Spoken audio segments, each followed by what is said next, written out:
আসসালামু আলাইকুম রহমতুল্লাহি আবরাকাতু। ফেসবুক বন্ধুরা, ফজর নামাজ পড়ে মসজিদ থেকে নিজের মহল্লার ভিতরে, নিজের বসত বাড়ির ভিতর থেকে এসে মোবাইলটা নিয়ে আপনাদেরকে শুভ সকাল, আজকে জুম্মা মোবারক একটা ভিডিও দেখাচ্ছি।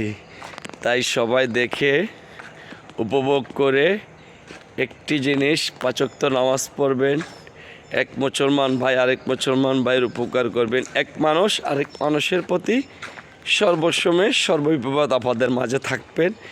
জীবনে আমরা পৃথিবীতে একদিন ছিলাম না, আবার একদিন এই দুনিয়াতে এসেছি, আবার এই পৃথিবী ছেড়ে আমরা একদিন চলে যেতে হবে। তো যাওয়ার পরে একটি কবরে 99টি সাপ আছে, ঠিক আছে? আজকে যদি আমাদের নিঃশ্বাস দুনিয়া থেকে চলে যায়, তাহলে আমাদেরকে কবরের বাসিন্দার হয়ে যেতে হবে।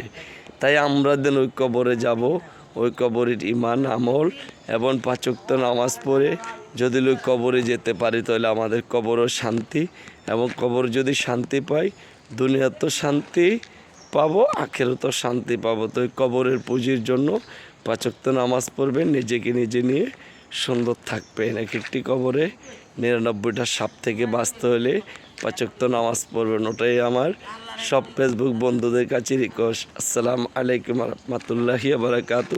জুম্মা মোবারক। এবং বিশ্ব আইডি যাদেরকে আছে, বিশ্ব গভর্নমেন্টদেরকে থ্যাংক ইউ, বাংলাদেশি ভাই বোনদেরকে আন্তরিক মোবারক। ফি আমানিল্লাহ, শুভ সকাল। কেমন?